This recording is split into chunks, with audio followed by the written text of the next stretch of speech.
This is my moment. Whoa, I was born for greatness. Oh, a legend in the making, deep in my bones. Oh yeah, I know I am the champion. Whoa, come on, try and take it. Whoa, it all comes down to this and deep in my bones. Oh yeah, I know I am the champion. You know I'm out for blood. I'm feeling dangerous.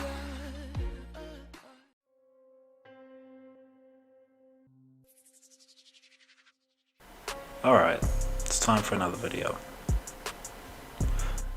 The working title of this video is going to be Formula 1%. We'll see if that makes it out the edit. What are we going to talk about in this video? Well, the F1 season is over, a rather drab season. Perhaps a worse season than the 2021 season, but anyway. The season's over. Gotta talk about Vegas, for starters. Something happened at Abu Dhabi, which is of interest, I suppose, so I might as well address it. Some news on Audi has emerged, as well as, I suppose, Porsche and Andretti, so that has to be addressed. And well, the most interesting piece for me is that the FIA civil war has begun with these supposed allegations into Susie Wolff and Toto Wolff having a conflict of interest. But anyway, this is for when we get there.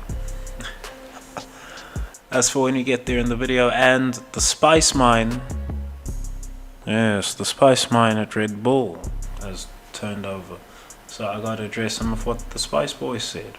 Some housekeeping. I am not using the Stormzy Sir Lewis Hamilton intro because Stormzy has copyrighted this music of his in various countries, and I'm not particularly interested in knowing which countries it's copyrighted in, but it is copyrighted in some countries, so I myself am not particularly interested in having a 30-minute to hour-long video get blocked in whichever countries just because I used 30 seconds of Stormzy's song. I'm not interested in that. So unfortunately, until that situation changes, the intro is just not going to be seen. It's just not going to be seen. Stormzy, speak to people, man. Speak to people.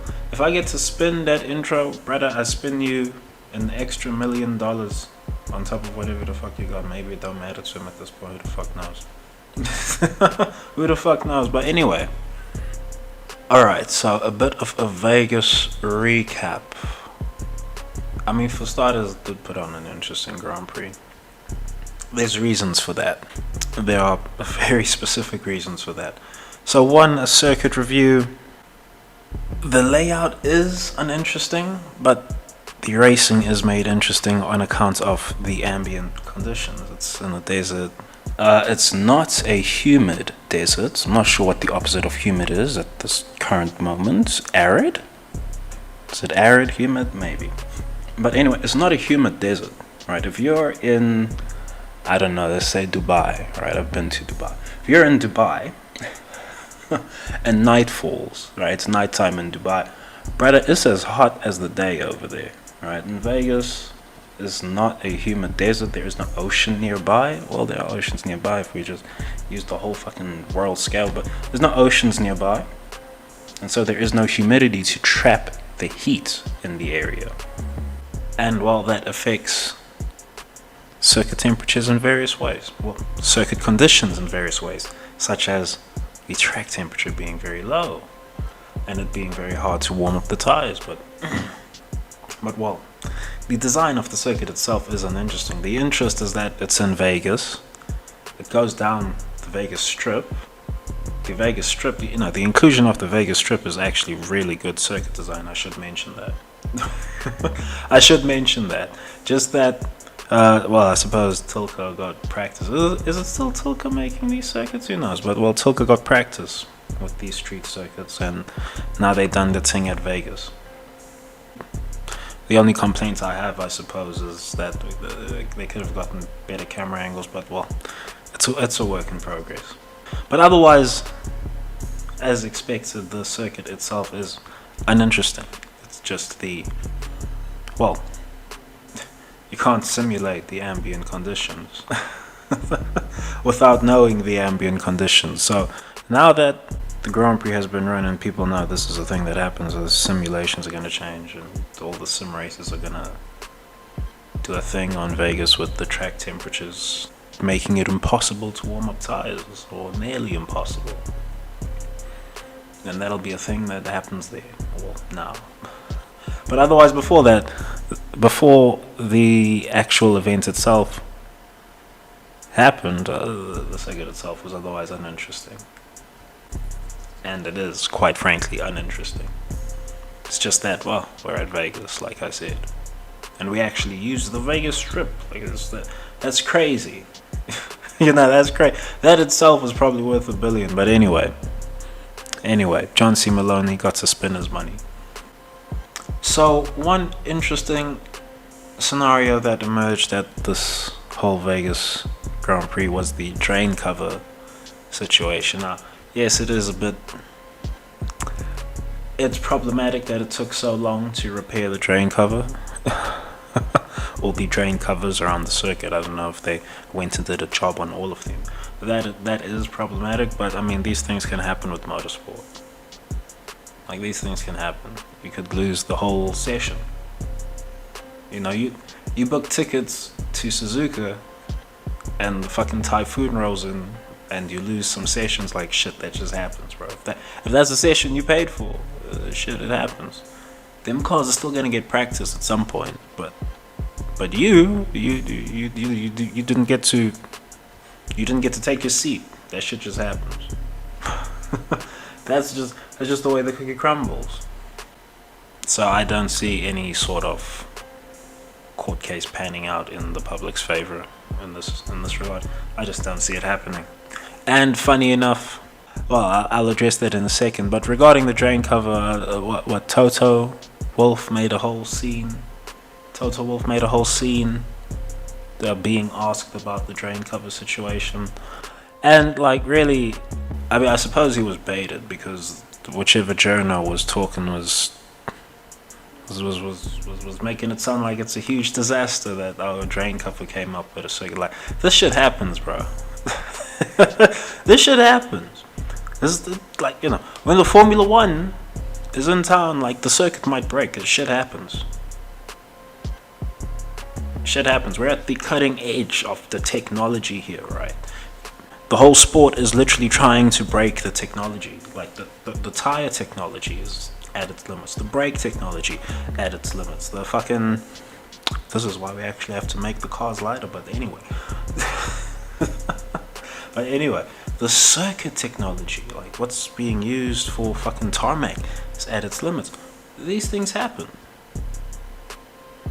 It's happened at Monaco. Monaco has the most experience of all the street circuits of hosting fucking a street race. And it fucking happens at Monaco. Drain cover comes off sometimes. It happens. It's not an issue. It's not an issue. It's just an inconvenience, really. Well, next time. Alright, this Vegas Grand Prix is probably going to be a permanent fixture from here on in for F1. I can't see it being removed at any point. It seems wild, unless F1 just completely falls off. Then you'll if the Vegas Grand Prix were to ever get removed from the calendar, then, well, F1's fallen off. Perhaps they are killing F1 and they're replacing it with something else. Formula X, it's time for Formula X. Whoa, we're in the future now. It's extreme. Anyway,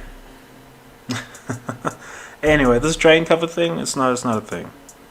Drain covers come off even at purpose-built circuits. This thing has happened at Shanghai. This thing has happened at Spa. This thing has happened, like. So anyway, I understand Toto being jarred by this whole journo. Of course, that journo is not actually a journo, but anyway, Anyway, let me not get into the fucking MK assets on the journos, but let me not get into that. That journo is not a journo. It was triggering Toto very specifically. But anyway, all right. I said I would address something in a second, and that is the crowd experience at the Vegas Grand Prix. Something very peculiar happened, very American, I must say. This whole little segment of the video is very American. At the Vegas Grand Prix, the sky bridges between some of the buildings, of course, they covered up. FOM, John C. Malone ordered them. John C. Malone no doubt ordered them. But FOM covered up a lot of the sky bridges with advertisements. They covered them with tarps, right? So that the people inside the sky bridge cannot see the circuit. And I suppose there were some Reddit threads here and there, people getting very upset. People getting very upset that there were no free seats for the Vegas Grand Prix. Now, do I believe people have a case in regards to this whole Vegas situation? No, I don't believe they have a case. At the very least, John C. Malone is covered by the fine print on the tickets. At the most, I mean, he owns the area. Credits to FF1 for for sourcing this information. He owns most of the Vegas Strip. So if he says, hey, look, y'all ain't getting no free seats in my building, he could actually say, he could actually say some wild shit like, no, the advertisers paid me. He could say some wild shit like, the advertisers paid me, so I put the tarp on. That's a binding contract. Them man in the skywalks, them man on the skywalks, the sky bridges, they don't have no ticket. They don't have no print backing them up. So they haven't engaged in a contractual. They haven't put F1 in a contractual situation where I now have to be able to see the Grand Prix from the sky bridge. There were no tickets sold for that. So I don't see any sort of. Of course, they're filing a case against John C. Malone. I don't see that fucking working. Not for that angle. And likewise, the other case that they're filing, I've mentioned before, is the people that missed the fucking Thursday session. Because Thursday to Saturday at Vegas. Ooh. But the people that missed the Thursday session because of the drain cover incident, they're filing a court case. And likewise, they do not have a case. As I mentioned, shit happens. Shit happens at live sports sometimes. Never mind motorsports, where there's 1,000 more moving parts. Shit happens. If you don't get to see the event that you paid for, like some motorsport events, shit happens, bro. Shit happens. You might pay to go to Indianapolis for the Indy 500 or what have you. You pay big money to go there, I tell you what. But you might pay for that whole situation, and well, the race day that you've literally had to plan your whole life around for something like a month or something, it's rained out.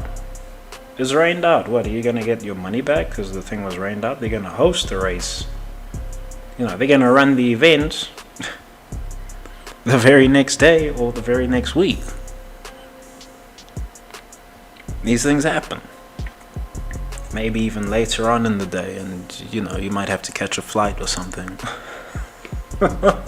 So I don't see anyone who's filing a court case off the back of Thursday having a case. I just don't see them having a case. Likewise, the people who are upset that advertising tarps and awnings were placed on top of these skywalk bridges in order to block their view of the circuit because they're unpaying customers, I don't see how they have a case either. Right, mind you, them even thinking they have a case, that's very American to me. That's very fucking American to me. I don't see a case. Actually, I don't see a case being legitimate in this situation. It just won't happen. The fine print covers the fucking Thursday session. Bigger contracts than these men just having a fucking stroll around Vegas, covering the fucking advertising tops, over these sky bridges. And quite frankly, John C. Malone owned the whole area. If he fucking decides that only paid for viewing areas are going to be able to see the circuit, well, that's just the way it goes. At least you can hear it, right? The last scenario from Vegas is lap 1, turn 1. Now, perhaps I've put out misinformation on this whole lap 1, turn 1 thing. I thought that penalties weren't meant to be, it's a racing incident. This shit can happen at turn 1, lap 1. Like, this shit can happen. There's a lot of cars there. Not everyone is on the racing line. The track might be dirty, whatever. The track was dirty. But, well, they had to penalize Maximilian Verstappen for lap 1, turn 1 at Vegas. Why did they have to do that? Why did they have to do that? Even Brundle had to talk correct on it. Why did they have to do that? Well, they had to do that because Maximilian, he forgot to brake for turn 1. He forgot. He forgot to brake. He was racing Charlie Leclerc so hard he forgot that the corner's here already. By the way, bro, he forgot. He forgot, and so, well, that happened. It's not as bad as Brazil 2021, but anyway, what happened, and so they penalized him. They've only penalized him because it's very clear on replay, and they didn't show telemetry to the global feed. But it's very clear on replay that he forgot to brake for the corner. So and it was very clear to Brundle as well. And so Brundle was even saying that's not a fair penalty when they gave him the 5-second penalty. That's not enough time. He's in a Red Bull. What are you doing? That's not enough time. You can drive 5 seconds up the road in 5 laps, maybe less. Maybe fewer than that. That's not a real penalty. It turned something over in Brundle's head, seeing, oh shit, he actually forgot to brake for turn 1. That turned something in Brundle's head. But anyway, well, Brundle is our own little Brundle is our own little specimen in the whole science experiment that is F1 right now. He is just our own little specimen that we will observe, and we'll see how he changes over the few years left to 2025. We'll see what happens. Perhaps 2030. Who knows? Certainly not I, but anyway. Otherwise, nothing else interesting happened at Vegas. Lando had his crash, I suppose. So Lewis Hamilton finished ahead of George Russell. Nothing else of interest happened. Charlie Leclerc had a race. Okay. Okay. It's good film, I suppose. It is good film. We got some good film from Vegas. We got some good film from the season. But it's just film. It's not really... There's no substance to it anymore. But anyway, that's been addressed in prior videos. Now, I gotta address a thing that happened at Abu Dhabi to close off the season. This drab season that we've had here. And that is that Verstappen, he has forced the steward's hand. Well, he's forced the FIA's hand. They've had to make a new ruling, and that drivers will not overtake other drivers on pit exit road. Of course, you're not going to overtake in pit road because you're both on the speed limit, but as soon as you're on pit exit road, there shall be no overtaking until... What safety car line is that? Is that safety car line 3 over there? Just a heads up to the Maximilian Verstappen fans, there's going to be a few Grand Prix, well, a few qualifying sessions over the coming seasons where Maximilian Verstappen is held hostage on pit road by this new rule. Just a heads up. Maybe it'll make some more interesting Grand Prix, but who knows? Who knows? Maybe it'll make them less interesting at the same time. But anyway, that's very interesting that he's forced their hands, because he's produced questionable optics all of a sudden. Like, he shouldn't have done that. He should have just waited. everyone is as frustrated as he is with having to wait for a fucking gap in the fucking traffic leaving pit road, but that's just the way it is, brother. That's just the way it is. Now the man has made it a fucking airtight rule. We'll see what happens. I mean, they already let the cars go side by side on fucking pit roads or whatever. I suppose they might renege on that sometime next season, because I don't know why they fucking let that happen this season. But anyway, and that's really the only thing of interest from Abu Dhabi. Yeah, that's really all that was of interest at Abu Dhabi. I suppose whichever young drivers got to fucking drive in free practice might have been of interest, but I don't give that much of a fuck about F1 anymore, so who cares? I'm not watching it, so I'm not watching it. Maybe, who knows, right? Holiday season's coming up. There might be a fucking spare hour. There might be a spare hour here or there where, let's give this thing a watch and let's see what these youngins look like. That might happen, but I wouldn't put money on it. There's better content than F1 out there right now. A lot better content, and in abundance, really. But anyway, alright, Audi have produced some news, and the news around Audi is that they're not really interested in getting into F1 anymore. I suppose that's no surprise to anyone who's been on this channel. Although it shouldn't be a surprise to anyone who's just knowledgeable on F1. I mean, most of the actual commentators were speaking on this. Even the mainstream was saying, well, don't hold your breath on Audi. You only really know that Audi or VW or these brands have actually entered F1 when they're lining up on the grid for the opening Grand Prix of the season. That's really the only time you know they've joined, but otherwise, Audi are no longer interested. So they're looking for a way out as we speak.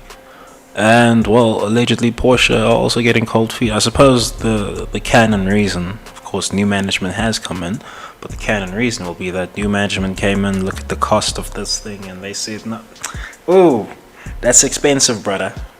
You're telling me you've spent 300 million and you don't even have a test mule going around circuit? That's crazy, brother.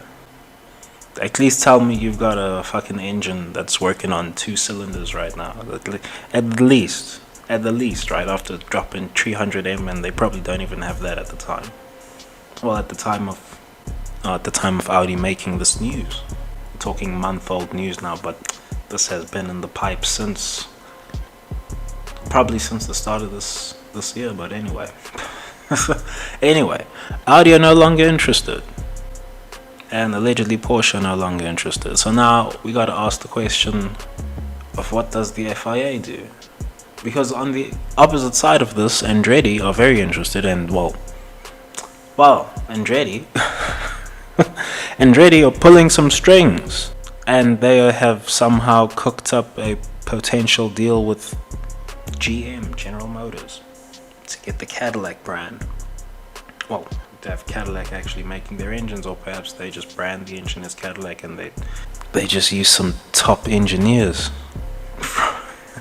They just use some top engineers from GM to actually make the engine. Who knows? Anything could happen. They could probably do it on Andretti's dime. You know, Andretti could go to Cadillac and say, just loan us the facilities, we'll make the engine on our dime, and also loan us some personnel while you're at it, and you get to brand the engine, and then you get to brand whichever one of your brands in your GM umbrella you so want. So this has changed things completely. Of course, Andretti were always going to cook something like this up. It's no secret. And Audi were always going to get cold feet. That's no secret. But now the FIA are looking really foolish. I don't know what these new men are doing. I don't know what Ben 10 is doing. I don't know what Domenicali is doing. I don't know if Braun didn't brief these niggas. Domenicali should know. You shouldn't need a briefing.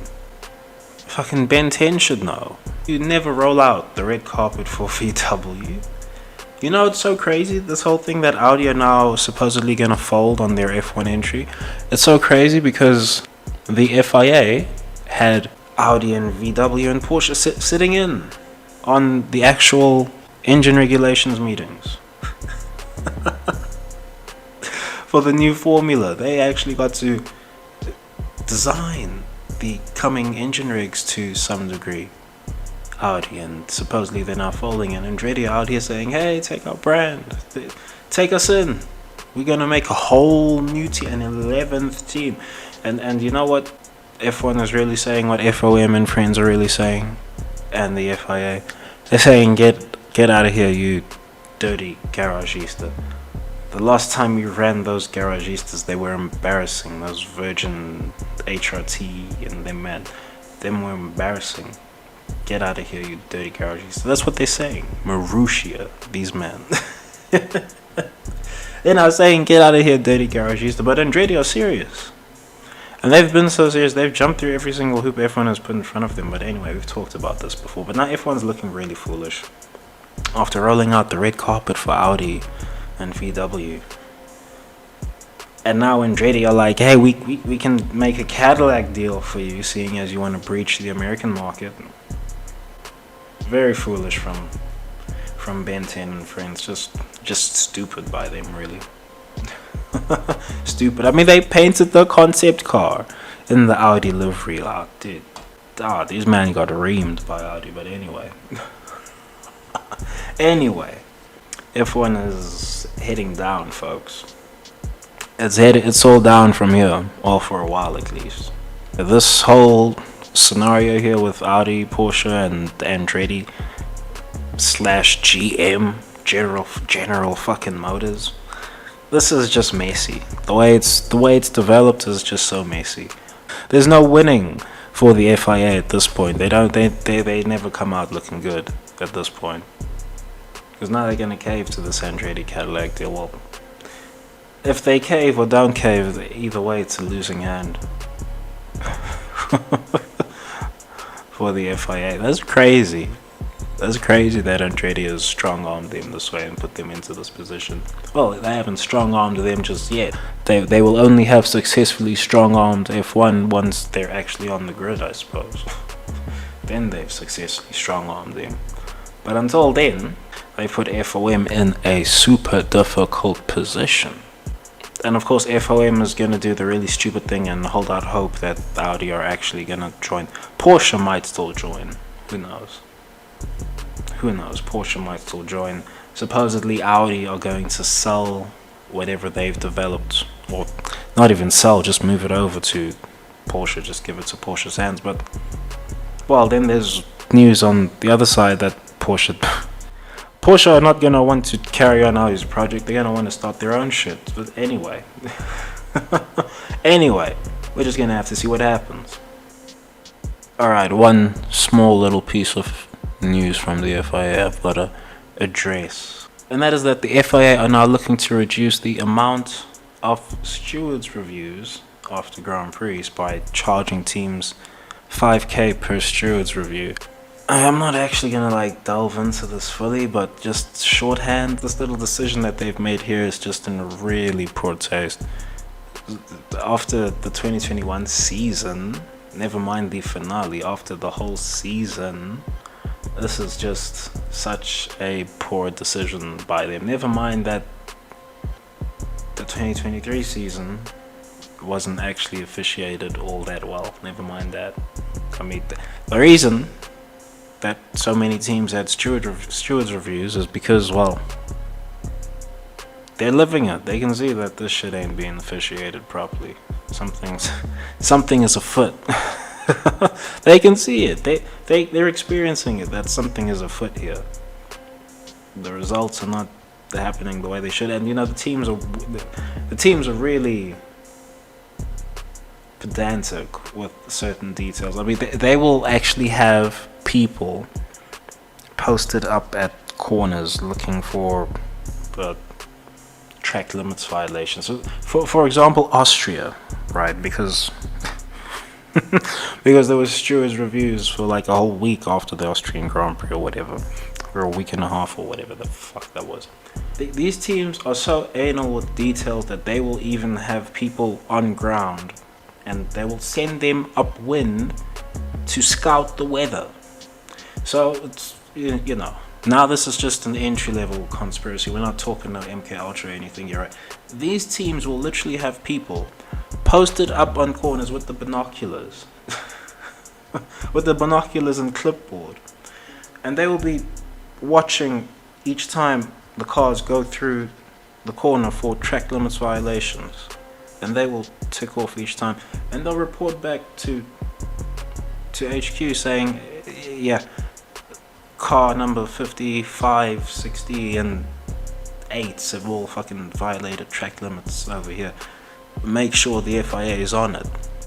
Blow up the radio. You know, they can still talk to the fucking stewards. There's just no conversation to be had. They just, are you looking for this track limits violation by car number 44? That was the only radio that the fucking stewards were getting for after Grand Prix, no doubt.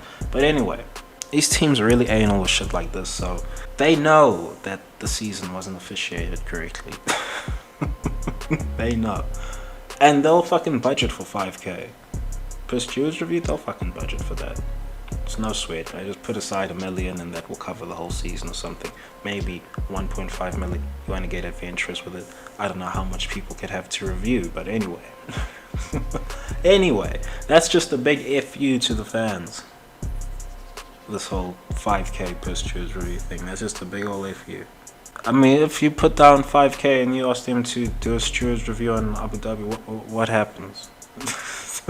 But anyway, that's not what this section is for. FIA is being real stupid at the end of this year, so they decided to really,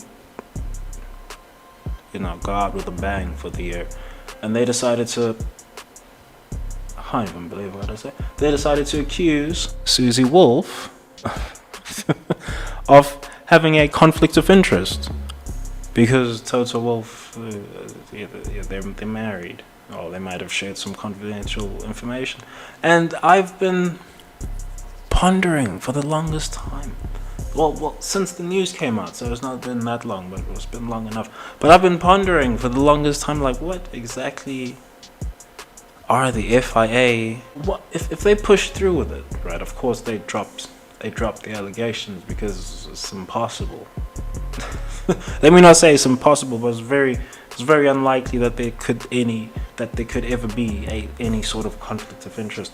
But anyway, I'm trying to figure out what exactly the conflict of interest is, because Susie Wolf's position is the head of the she's the head of the all women series F1 Academy. It's women only. So I'm curious where the conflict of interest is, because I don't see any of the teams hiring any woman to drive the car anytime soon. Not to say it can't happen, not to say there is no or 1 in a billion woman out there who's gonna drive the F1 car to championship standard, but I just don't see any of the teams actually putting women in the car for a race weekend. It's not gonna happen anytime soon. Who knows? A race weekend that might happen, not for a full championship. I don't see that happening.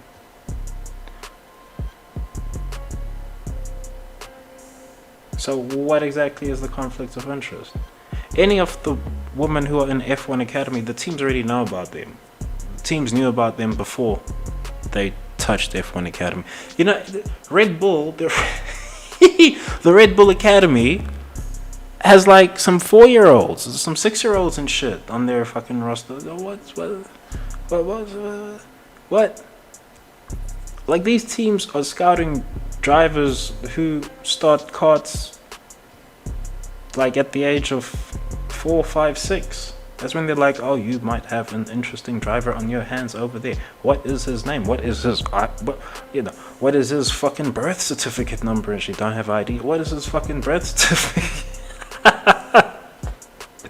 And they track these kids. Like, the kids get tracked like that. And so for there to be some sort of conflict of interest, that's crazy to me. Where is it? Dirty little secret. By the way, This is another reason why I don't get where the conflict of interest is. Any driver, any driver that touches F1 Academy is not going to touch F1. They're not going to get to F1. Maybe, like, there will be the 1% of them that gets to F1. Right, this is not actually a point of the Formula 1% title, but there will be the 1% maybe that bucks the trend of you go to F1 Academy to park up your career as a female racer. You'll go to W Series or something. Right? Dirty little secret, none of the women who go into F1 Academy are going to go to F1. Junjo Noda, or Jujo Noda, I don't want to get her name wrong, but it is what it is. But Miss Noda, she's not going to go F1 Academy. If she goes F1 Academy, it's over. Right? It's functionally over. Right? If she goes W Series, it's functionally over. Right? The idea of her getting to F1. Where is the conflict of interest? There is none that I could possibly see. The fact that this even made news is so startling.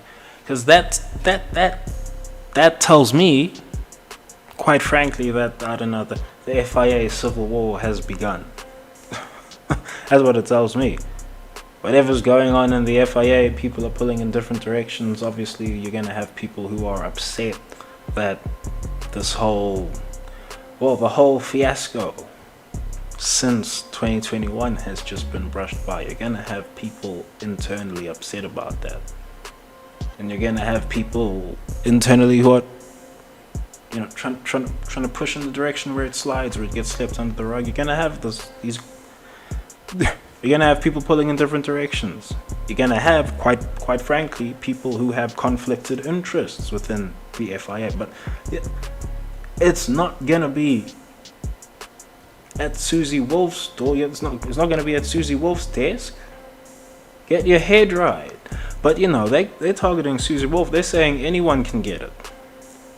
Any of y'all step sideways, and, you know, Daddy FIA might step sideways on you. Yeah, the shot at Susie Wolf is probably a shot at Toto Wolf. Stop talking about 2021, homeboy. That's really what it is. The civil war has begun, lads. So Lewis Hamilton got told to stop talking about, don't talk sideways about it. Don't even talk about 2021, but don't talk sideways about 2021 or Maximilian Verstappen. You know, if they put a mic in front of you. Of course, he went the whole fucking 9 yards and he started praising him for having an impeccable season. They can never break this guy, man. They can never break this guy, Sir Lewis Hamilton. They can never fucking break him. I'm gonna say what he wanted to say here. Because no doubt, this whole thing of him fucking putting down the sword, as it were, is making noise now on the internet. And of course, like, look, he's been read the right. This whole move that they made on Susie Wolf, that's everyone being read the right act. Don't step sideways. Because no one got beef with Susie Wolf. What the fuck? No one got beef with Susie Wolf. All the teams were saying that absolutely not. Do we have any sort of claims that Susie Wolf has some sort of conflict of interest situation going on? All the teams come out say that. The FIA still push out the allegations. That's crazy. That's crazy.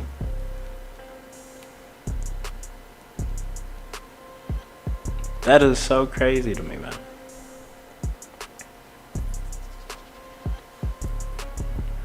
So of course, Sir Lewis Hamilton, when he was given the mic, what did he want to say? He wanted to say, look, this been some bullshit since 2021. Never mind Abu Dhabi, since the fucking since fucking Imola, the fucking San Marino Grand Prix got underway. What is it? The Emilia Romagna? God damn, fuck that name. But since the San Marino Grand Prix got underway, there's been some bullshit. 2021 San Marino, it's all been bullshit since then. Never mind what the fuck happened in Abu Dhabi You got fuckboy Verstappen over here with my championship. He even got my championship from 2023. You know, so Lewis Hamilton actually just won another championship. But oh well. Oh well. Don't say it too loud. You know, don't say it too loud, folks. So he come out here and he's, I don't know, the FIA are trying to break him again, no doubt. And he's done the whole thing where he's given Verstappen his plastic flowers and he's kept it moving. He dropped the mic and he kept it moving. Of course, I need y'all to know, regardless of how Sir Lewis Hamilton is moving, that he is in on it. He is in on this whole soiree. Them tattoos that he got, there's a very specific tattoo where he's got the fucking, the planet, the ring around it. He's a Saturnian. He is a Saturnian, or he has knowledge of the sect of Saturn, as it were, the cult of Saturn. He has knowledge. So he's in on this whole thing. He might not be alright with it, but he's alright with it. Oh man, he might not be alright with it, but he's alright with it because, well, there's quote unquote greater purpose to all of these actions and maneuvers and decisions that we're seeing before us right now. There's greater purpose to them. But quite frankly, as far as I'm concerned, the sport has been delegitimized. So Lewis Hamilton trying to prop up Maximilian Verstappen and his record-breaking season or whatever, I don't particularly give a fuck about that. I don't particularly give a... You see, this is like their last shot in the dark, as it were. They're trying to have Sir Lewis Hamilton quell the crowd because the crowd is getting... It's not just a black man who's going crazy over the fucking state of F1. How many places did Maximilian Verstappen get booed at? Right, there's really only two places that I look out for personally. One, what happens in Britain, right, land of the fair, what happens in Britain, and two, what happens in Monza, right, the people of passion, as it were. What happens with the Italians, and they both booed. Never mind the Brazilians. Never mind what the Brazilians done. Never mind what's happening elsewhere over the fucking calendar. I didn't watch every fucking post Grand Prix, but well, allegedly Verstappen began booed everywhere. I mean, I say everywhere, of course, not gonna happen at Austria and the Dutch Grand Prix, but you're getting booed in a lot of places. Some places gonna be too nice to boo. Sometimes they will even pipe in the fucking fake crowd noises on the fucking global feed, but anyway, they're trying to have Sir Lewis Hamilton quell the crowd, calm the rioters down. Goddamn, they're threatening to bring down the whole of the F1 because they had to watch us rob you. Like, quell them, homeboy. Because you decided to just be too fucking good on the day, homeboy. Now they mad. Quell them. So he's throwing out his flashbang at this fucking awards ceremony, and give a fuck, homeboy. So Lewis Hamilton never shaped my thoughts. I don't know whose thoughts he ever really shaped. Never shaped my thoughts. He can be having all these causes that he's striving for, and it never shaped my thoughts. Never agreed with all the causes anyway. So him saying a thing, doing a thing, saying actioning that he's looking towards the future, I don't particularly give a shit about that, homeboy. Real talk, I don't particularly give a shit about that. And whatever the FIA is trying to put away, it's not going to be put away. It's just not. I suppose maybe they're going to kill Sir Lewis Hamilton and then they'll... Well, funny detail, if they kill Sir Lewis Hamilton, then they have to award him posthumously, but Anyway. Anyway. Perhaps there is a fucking silver lining if that were to happen. Touch wood. And you really gotta touch wood now, because I don't know what the FIA are gonna scheme up next. But well, this is where we are right now. This is what we are right now. If they can throw some empty allegations at Susie Wolf over some shit that's never gonna fucking happen, there's no woman driver, again, no woman driver who touches F1 Academy is gonna go to fucking F1. I'm sorry, it's just not gonna happen. The career path is different if you go in F1. You gotta go through the junior formulas, get your Formula Renault, get your fucking Formula 4, Formula 3, F2, and maybe if you fucking, well, you have to demonstrate skill in all the fucking previous formula anyway. But if you shine in F2, then okay, the F1 teams are gonna have to make a decision at that point, and it will be a marketable one. It will be a marketable one. But this whole F1 Academy thing, that thing is never gonna go how, you know, the thing.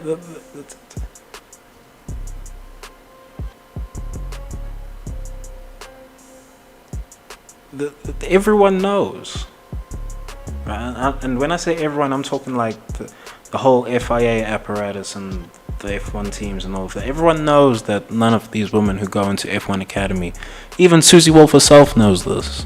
So she's like, you know, she's probably sitting there like, we all know none of these women are going F1. If one of them does, then that will be the exception that proves the fucking rule, no doubt.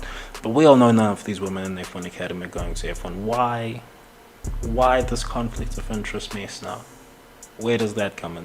Where does the character assassination come in? That's where she's at. That might have fucked up one of her business deals for all we know. Who knows? It might have fucked up one of Toto Wolff's business deals for all we know. Who knows? But the FIA are now showing their teeth, saying, and they're telling everyone, simmer the fuck down on your 2021 shit. Stop talking about it, nigga. But I'm not on no fucking FIA contract. I don't give a fuck about that. So Lewis Hamilton ain't paying me to talk. He's not gonna say, oh, just simmer it down over there, buddy. You know, things are getting heated right now. Nigga, give a fuck. Things have been heated. You know, fucking, there's a genocide going on in fucking on the Gaza Strip. And brothers are talking about getting heated on the F1. Fuck the Coliseum. Coliseum didn't even play by its own rules. FIA is certainly not playing by any fucking established rulebook right now. I don't know what they're doing. That's why I can only surmise that some type of civil war has broken out in the FIA. We'll just have to see what happens. We really will have to just see what happens. Anyway, like there ain't no script for what comes after this. Really, folks. There ain't no notes for what comes after this. When the FIA starts accusing people who, you know, it's like the FIA got dementia or something. I suppose it's getting old, the FIA. But it's like the FIA got dementia. Start accusing people of doing things that they never did. Like, what? I didn't do that. That's crazy. But anyway. Goddamn. I suppose, considering the whole mental illness of F1 post 2021, this is apt for the FIA. But anyway.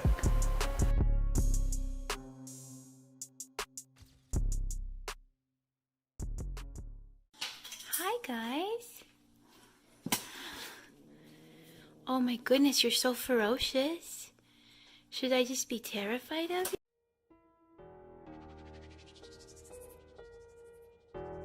Alright, it is time for the spicy kitten segment of this video. Because, well, the whole brood has said a thing. Well, not the whole brood. I suppose Dietrich can't say a thing, he's dead. Right? There wasn't. Red Bull didn't have as much fanfare about that as I thought they would, but anyway. Anyway, say less. And Perez ain't said a thing. But the rest of them been acting up. Maximilian Verstappen, the prime spice kitten, the alpha spice kitten, he said a thing. He said various things. You know, there's too much that Verstappen says over the course of a whole season. Bloody hell. Like this guy, bro. Hey, yo, this guy. Yo, the things he says. Jesus. So the press obviously got to get a hold of him, man. Honestly, this off-season, the press obviously got to get a fucking hold of this nigga's ass. But anyway, so we got the prime kitten, the alpha kitten, Maximilian Verstappen doing his thing. We've got Spice Boy Horner. Spice Boy Horner said a thing about Sir Lewis Hamilton, and Old Spice Marco, back to him, said the same thing. So there's no mistake what's happened there. So I'll have to address what they've said there. But anyway, let's get into whatever it is Maximilian Verstappen has said and why he has compared himself to Michael Jordan. Yo, they really got to get the press officer on this nigga. But it's okay. I'm sure after that Vegas weekend, they got the press officer on him. It said you stop talking your stupidness right about now. But anyway, how did Verstappen get to this point of comparing himself to Jordan? Well, press officer, one of these journos. Very few of these journos are actually journos. But anyway, let me say less. One of these journos was quizzing Maximilian Verstappen, and was using some quote from some Time magazine analyst, some nigga named Crockett. I don't really give a fuck about this Crockett nigga. I probably should give a fuck about him, but I don't give a fuck. What did Crockett say? As great as Verstappen is right now, he looks like the biggest risk to the business. And well, there's various reasons why he said that. I could probably go read the article my damn self and find out why he said that, but I'm gonna add my own flavor on it. I mean, what's all the rage right now on the YouTube? You gotta catch people for plagiarism, so I ain't even gonna read the article. I'm gonna just say my thing. But why would Crockett be saying that Verstappen is a risk to the business that is F1? Why would he be saying that? On one hand, it could be that he talks loose. He talks fast and loose, although on the other hand, I would argue that the kids like the spice. The kids like when people talk with Scoville. You know, you eat some peppers, you talk to Scoville. People like that. Well, the kids like that. I don't know if the actual seasoned fans of F1 are going to appreciate that. They will probably appreciate that he has some personality. Verstappen does have some personality. But, well, his mouth gets ahead of himself sometimes. His mouth does get ahead of him sometimes, but it's definitely not his loose lippery that is a risk factor to the business. So what is it? Well, they'll say it in more words, or they just won't say it at all, and the risk to the business is that he's a fraudulent champion. Unfortunately, he's a fraudulent champion. He doesn't actually carry himself well. It would be a different thing if he carried himself well. It would be a different thing if the rightful winner was crowned for 2021. It would be a different thing, because the metaphysics would sit right with people. You know,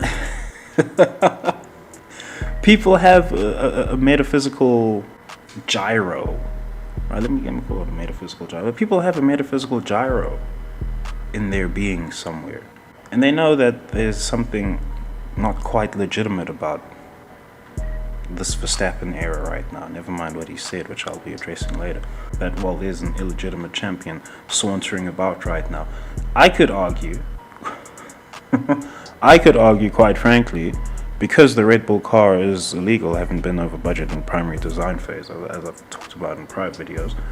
So Lewis Hamilton just won a championship. I could argue that. He just won another one. Right? But, well, the general public, the masses, as it were, well, they're not going to keep on top of all of this information. They're not going to keep on top of all the meanderings going on beneath the surface of F1, as it were. They're not going to keep on top of that. If you bump into someone who wants to talk F1 or what have you, right? This actually happened to me some months ago. But you bump into someone and they suddenly want to talk F1, and it's like, okay, curious why you would want to talk F1 all of a sudden. And and they try to sell the legitimacy of Maximilian's dominance, and it just doesn't land. You know, something about it just doesn't land for themselves. Well, what do the people generally say? They say, "Oh, look at Maximilian. He's so brilliant, right? Look, he's the best thing ever." And then one might rebuttal with, "Well, he's got the car." And then it's, "Yeah, I do suppose he's got the car." And while one doesn't even get into the details of what it means having a car in this context. Because that's a whole different thing. When I say Verstappen has the car versus when, I don't know, casual says Verstappen has the car, it's a different thing. Right? And you can't necessarily take people around all the rigmaroles of why it is that Maximilian's championships, this era of dominance from him, why the Verstappen era is not quite landing. You can't quite run people through that whole rigmarole in just a passing conversation. It's just not going to happen. I can't take people through the 2021 season, all the fuckery that happened there. I can't take people through all of that and then, oh, they breached cap. What does that actually mean to breach cap? What does that actually mean for the current state of the car? What does that actually mean for the state of F1? Look at how they're policing Verstappen. Look at how they're policing the rest of the field. Look at how they've policed Grand Prix. And then, like, we start getting esoteric with it. And it's, well, don't know if you've noticed, but ever since Abu Dhabi 2021, they don't actually show film of the crash sites being cleared up anymore. Interesting that. Right, they stopped doing that in Abu Dhabi. You can get the footage, I'm sure. It's gonna be paywalled. You can get the footage, I'm sure. But otherwise, on the global feed, which is what everyone's gonna watch, and generally one time over, they're not gonna watch it again. Heavens forbid. It's only live once, right? They will never show a crash site being cleared up because it's not.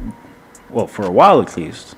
I haven't seen it since earlier in the 2021 season, but as soon as that Latifi crash happened, well, I got so used to them showing the crash site so that we can see how much of it is cleared or what have you, and they didn't show nothing. That's fascinating, and I still remember that very clearly.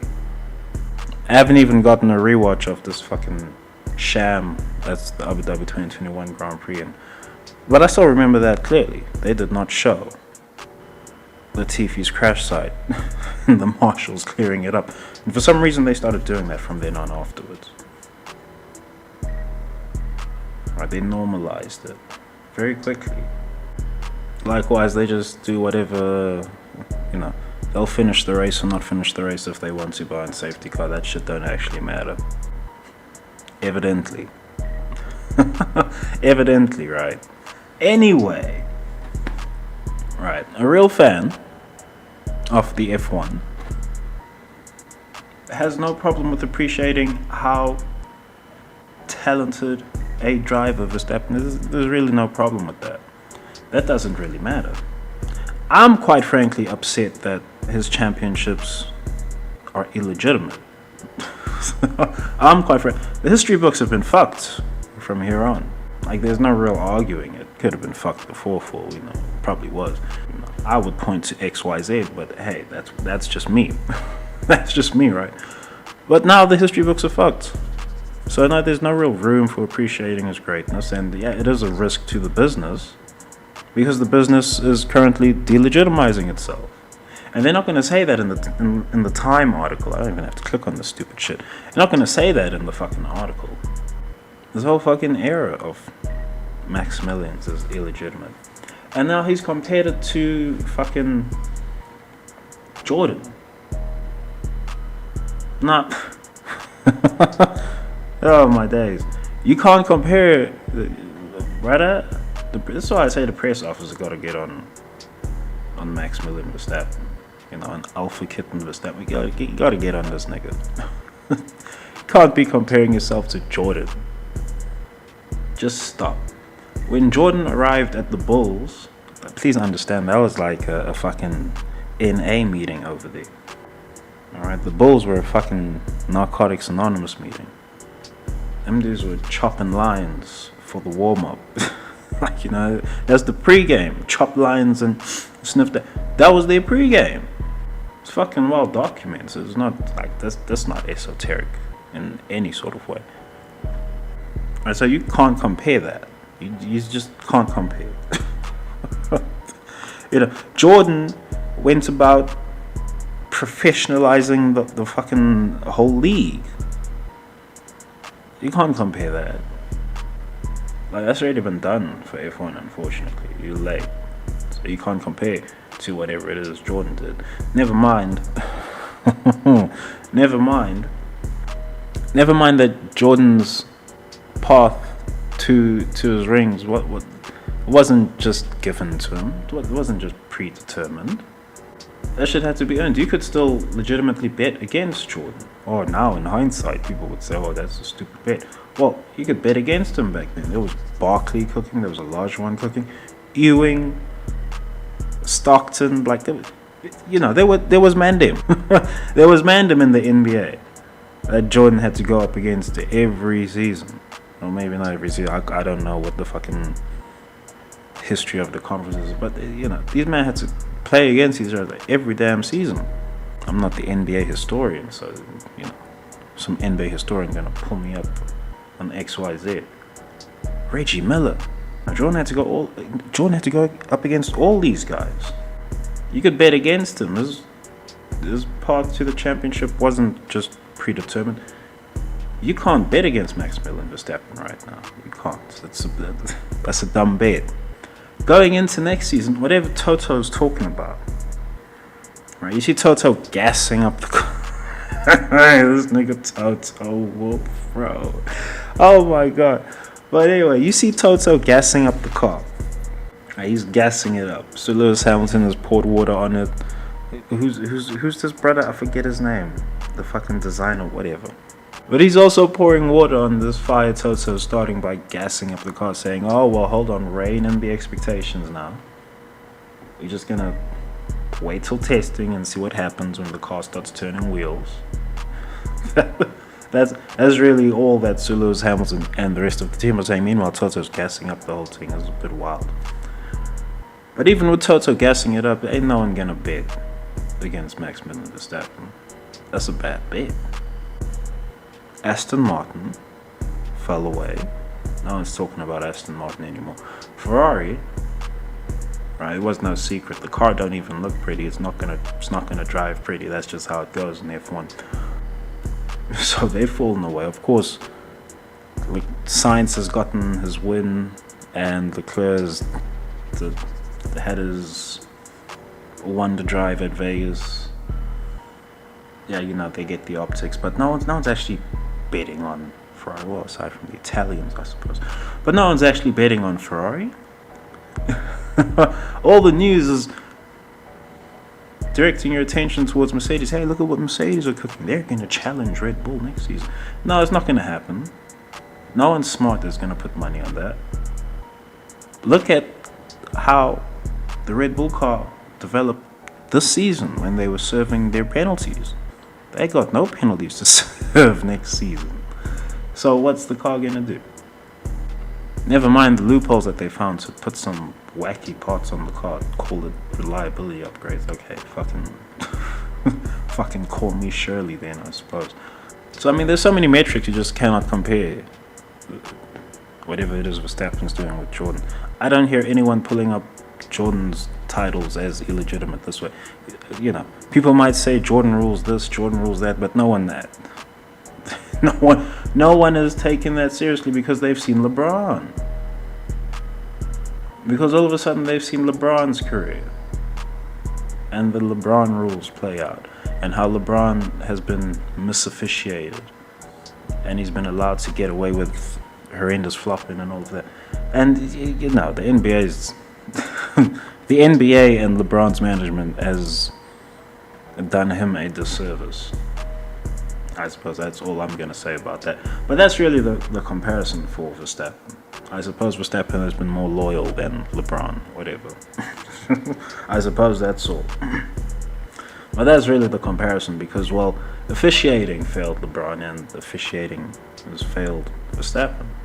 So whatever it is Max Miller and Verstappen be saying here, the NBA survived when the Chicago Bulls were dominating. I mean, that was competition. At the time, or even afterwards, people were like, "Oh, that was amazing." Well, it was amazing because, fuck, it's actual legitimate competition. Like, the whole league is...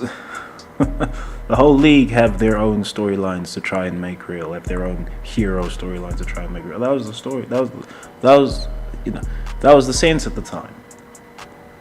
in post, you know, you look back and you be like, oh, how did the NBA survive this? Well, because it was legitimate competition. F1, I mean, F1 will survive this, but we can't say that whatever's going on out on circuit is a legitimate competition. We just can't.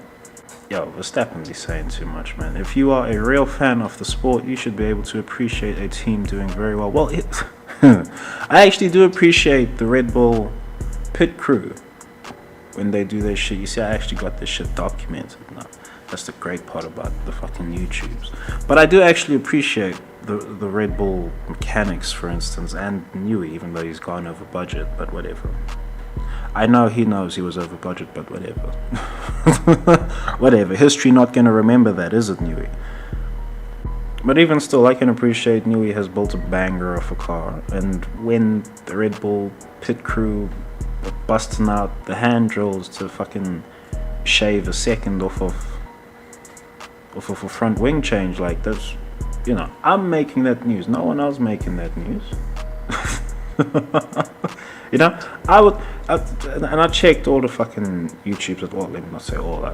You know, I'm not a fucking AI over here. I don't just sprawl the internet like that. But I checked as many of the popular videos and a few below the surface videos like mine to see if anyone else was commenting on fucking the Red Bull pit crew busting out the hand drills at the Brazilian Grand Prix 2022. Was that? What was that? Was it last year's Brazilian Grand Prix? I believe it was. But they bust out the hand drills, shaved a second or 2 seconds off of the fucking average stop time for a front wing change. It was mega. Couldn't believe they did that. Huge. So I do quite appreciate when a team does well. I just don't quite appreciate when that team is doing well and it's illegitimate because they've skirted the rules in some fashion. And I don't think any legitimate fan of the sport would just brush by a team skirting the rules. That's the quandary you're in, Maximilian. People who know enough to know enough about F1, they're not just gonna skirt by this shit. But either way, brother, you can't be comparing yourself to Jordan. What Jordan did with the NBA is more comparable with like what Wenger or Ferguson did in the fucking Premier League in terms of professionalizing the league. It can have professional status, but you gotta have the actual players in the game behave as professionals, and Jordan actually did that with the NBA. People are not gonna talk about it too loud. You know, you will have teams that came together and things happened well enough, like the fucking Lakers, like the Lakers-Celtics rivalry with Magic Johnson and Larry Bird, where the teams just came together and things just clicked. You know, you'll have things like that happen even if the NBA is infested with coke addicts. Like, you know, good scouting will still take that into account. It is what it is. But Jordan professionalized the whole league, right? You couldn't run the fucking drug tests on the NBA roster and expect to not have half the roster fucking fail, or really like 70% of the roster fucking fail. You couldn't run that before Jordan. Jordan come and make everyone start moving professional, and all of a sudden you've just got like wild cards like Rodman out here who are still doing who the fuck knows what, right? But all the same, Jordan tamed, well, he made Rodman useful, let me say that. But all the same, you cannot be comparing. You see, I would be open to this Jordan comparison on a very specific angle if like one specific thing happened, and that was Yuki Tsunoda or Alexander Albon actually being developed as the number 2 driver for Verstappen's championship years. Then there would be some comparison to me, because Jordan had to develop Pippen, right? He had to build Pippen. There would be a comparison to me. Jordan is Batman. He had to train Robin, as it were. Pippen, you know, Verstappen's Batman. He had to train Albon or fucking Yuki Tsunoda. You know, that there there would be some line of comparison for me. Couldn't do it with Danny Rick, because Danny Rick wants to be Batman, I suppose. And Perez,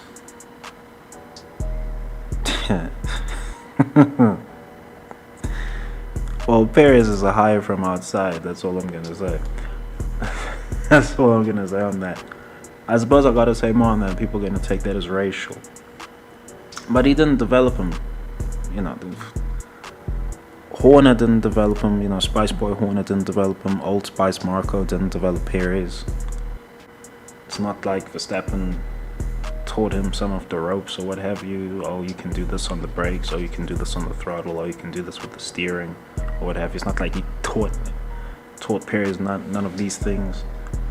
So it's not the same thing. It's not like Verstappen has had any hand in Perez's development as a driver.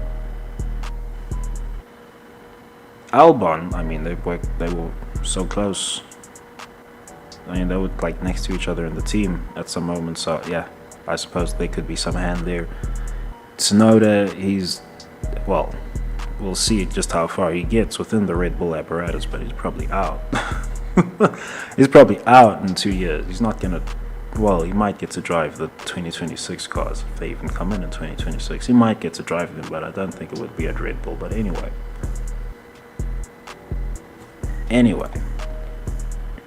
this whole comparison with Jordan is just is wild, bro. It's wild in so many ways.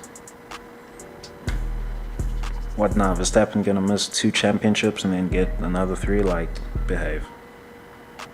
Y'all on some shit, bro. Y'all on some low grade. Anyway, what else did Verstappen say?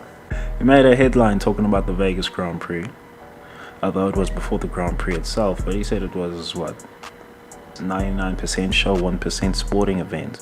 Now, Verstappen got to learn some self-awareness, because this is, you know, I can say this about his era, and it would actually be quite fitting. You see, the thing they don't talk about with Sir Lewis Hamilton in 2021 is that he was given a 1% sporting chance to actually win a championship.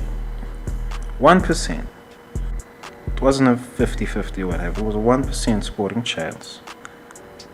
Maybe, just maybe, Sir Lewis Hamilton will fucking become a 4th dimensional being for real and fucking pull out some lap record pace on some old worn out hard tires for 1 lap or some shit, you know. Maybe that was the 1% sporting chance off of that fucking illegal fraudulent lap that took place in Abu Dhabi 2021.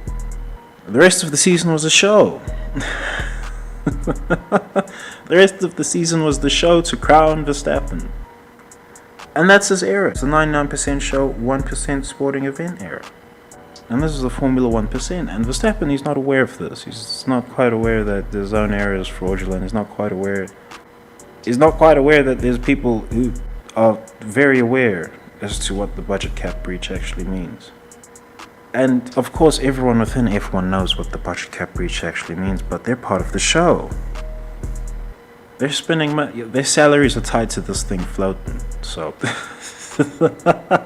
you know, their livelihoods are tied to this thing floating. So they're not gonna rock the boat too much. They might say, "Hey, I'm a bit upset about this with their actions this way or that way." But now they've been read the riot act with the whole Susie Wolf situation. Everyone gonna shut up. And everyone gonna shut up and row in the same direction. And when I say everyone, I mean everyone.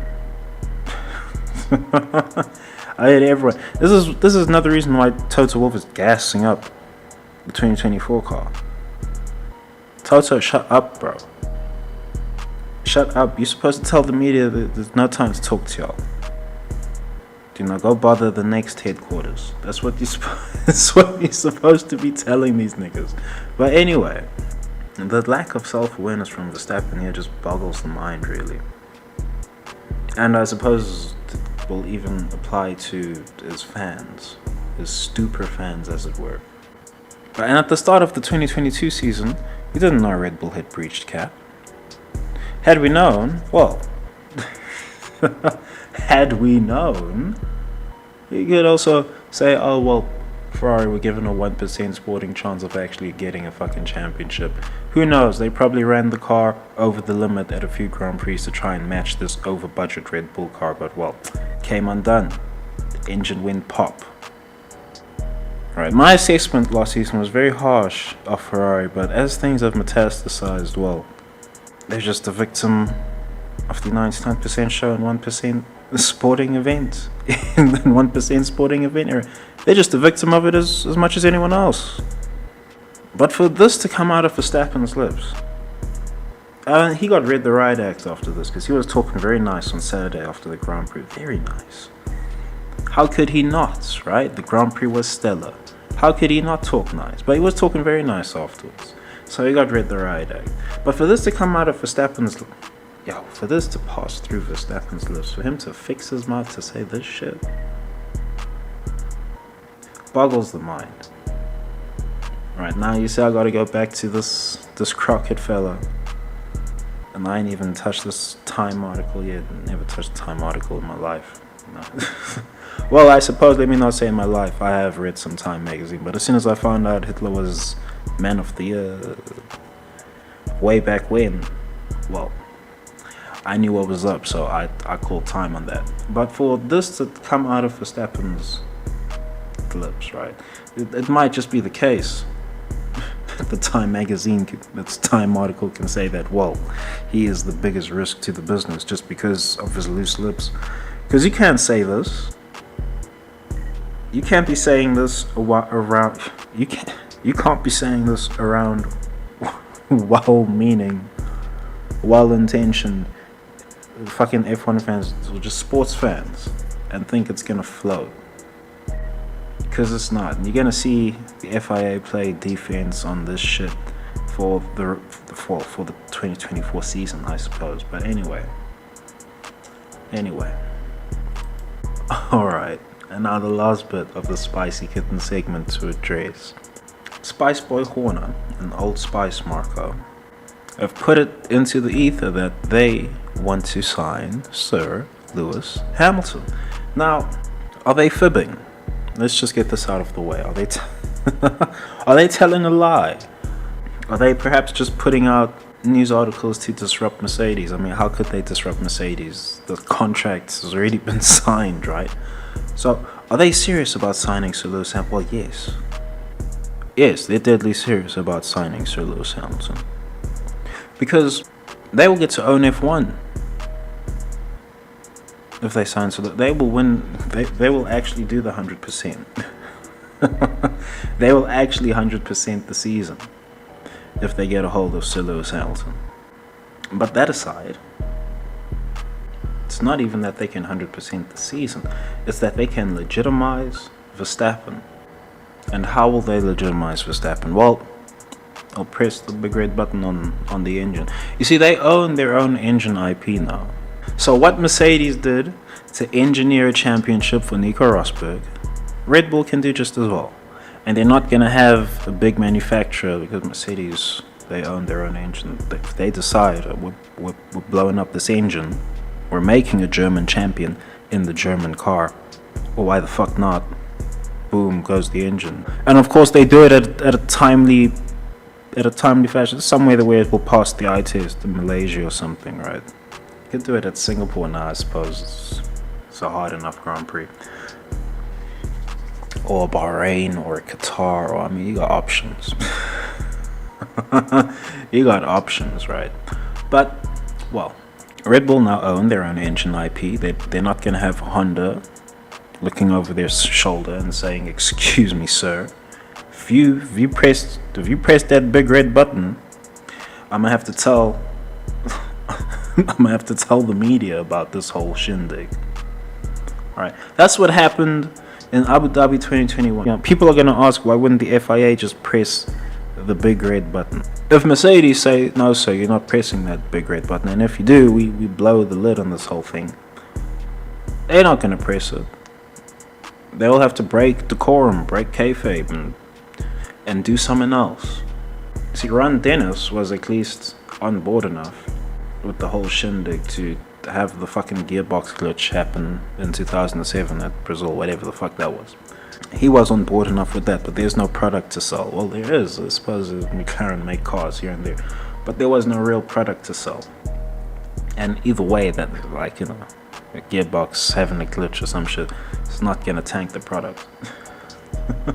If the Mercedes engine let go in Abu Dhabi 2021, what would their sales look like with the black market? Who knows? Who knows? We'll never know now. Right, they'll have simulations for it at Mercedes, and they said absolutely not, so you're blowing up that engine. That engine is still good for 4 more Grand Prix, absolutely no way are you blowing up. It was one of those, so FIA had their hands tied. When it came to the Civil War, as it were, and Mercedes can blow up their own engine to have one of their own drivers wins, whatever. It's whatever, these things happen. It'll come out in the books 20 years from now, 30 years from now, whatever. I'm not really gonna stick around to say I told you so, but, well, you can come to this video and be like, oh my god, it was actually in the book or some shit, whatever. But, well, Red Bull owning their own engine and having, well, the best platform for a car, they signed Sir Lewis Hamilton. Well, they lock off the championship, and then I can just press the big red button on Sir Lewis Hamilton's engines and engineer a championship for Verstappen. It's easy as 1, 2, 3. And if they don't know how to do it just yet, to hide it from the masses, they'll just get the cheat sheet from Mercedes. Mercedes will give them the cheat sheet. It's no biggie. It's no biggie. They're all part of the F1 circus. So yes, Red Bull are very serious about signing Sir Lewis Hamilton. It's only up if they do it. I mean, really, it's only up if they do. It's only up, and then they'll probably definitely put Liam Lawson in a fucking AlphaTauri, and they'll have him sponge off of Sir Lewis Hamilton wherever he can, and that will be that. There's another angle for this Sir Lewis Hamilton at Red Bull thing, and that's that's Red Bull's involvement in extreme sports and all of that. I mean, can you imagine some Red Bull feature where Sir Lewis Hamilton and Felix Baumgartner, who is Felix Baumgartner? Felix Baumgartner is Felix Baumgartner is the MK Acid who did the highest base jump. Is it a base jump? Is it even a base jump if it's that high? He was basically in space. But Felix Baumgartner and Sir Lewis Hamilton take Max Verstappen, Yuki Tsunoda, and fucking Daniel Ricciardo skydiving or some shit. Oh, can you imagine the clicks on that shit? The clicks! The YouTube algos break, bro. If they post that video on the YouTube, the algos break. I tell you what, Sir Lewis Hamilton and... Is Travis Pastrana still alive? Let me actually search this. Okay. I don't know why I always think Travis Pastrana is dead. He do such crazy shit, like he must have died at some point, right? Anyway, touch wood. But anyway, just imagine a fucking Red Bull feature over here. Fucking Sir Lewis Hamilton and Travis Pastrana take Max Verstappen fucking motocrossing on the sand dunes of Bahrain or some shit. Like, come on. It's a content engine for Red Bull if they get Sir Lewis Hamilton. They got all these extreme sports. Sir Lewis Hamilton, he's eccentric as fuck. He does most of these things as a fucking hobby. Connections. The connections that could be made. And they can float it with Maximilian Verstappen, and you got Sir Lewis Hamilton already floating it anyway. Clicks for days. You added Danny Rick, you added Liam Lawson, you added whoever the fuck they're gonna have come up next in that Red Bull apparatus. You probably get to print money off that shit. So yeah, Red Bull are very interested in having Sir Lewis Hamilton join their family, as it were. They're not having Spice Boy Horner and Old Spice Marco just blurb this out to the media without a real plan to sign him. Believe that. Although at the end of the day, Sir Lewis Hamilton, he's never gonna sign for Red Bull. He's just never gonna sign for Red Bull. And if he does, well, well, I will stand corrected, I suppose. I will stand well correct. I mean, it's more likely he signs for Ferrari, and even that is just unlikely as all hell. I just don't see him leaving Mercedes until he actually retires from F1, but anyway, we're getting to the end of this video. I want to close this video with just talking about this little curiosity that I noted with this whole Susie Wolff situation kicking off. And that is that the cult of Verstappen, well, I'm not sure if it's the cult of Verstappen or if it's the Sir Lewis Hamilton anti-fans, which is actually a bigger cut of people. We'll just go with the Sir Lewis Hamilton anti-fans for this one. But while the Sir Lewis Hamilton anti-fans were acting up when this whole Susie Wolff news dropped, and it was very interesting just watching the comments develop, I suppose, because, well, the optics on Susie Wolff are too clean to actually get her on any sort of conflict of interest situation. They're just too clean. Optics too clean. I have to allege if I'm going to talk about her, like, like, brother, you just can't touch it. You know, when there was even a hint that, oh, this whole situation with the Wolves having some part ownership in Williams could breed some conflict of interest, but, you know, they let it go. They let Williams go, like, okay, fuck the Williams deal then. Right, that was years ago now.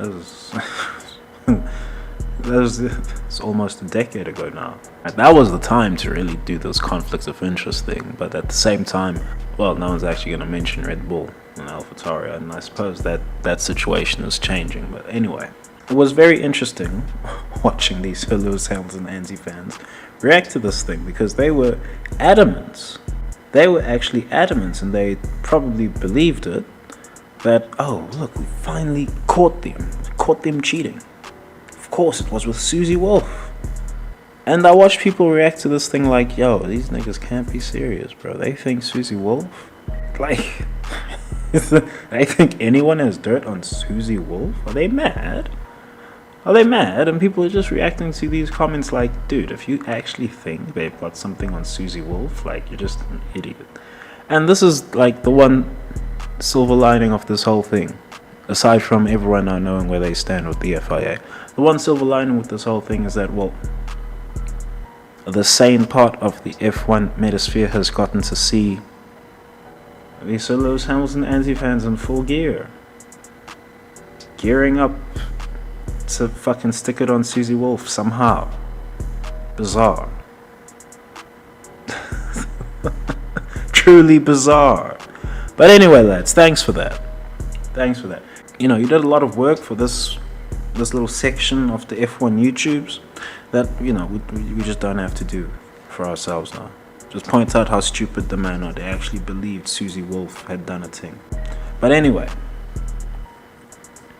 that should be the video. Giving myself a bad man edit here. Anyway, thanks for watching, thanks for listening. Peace.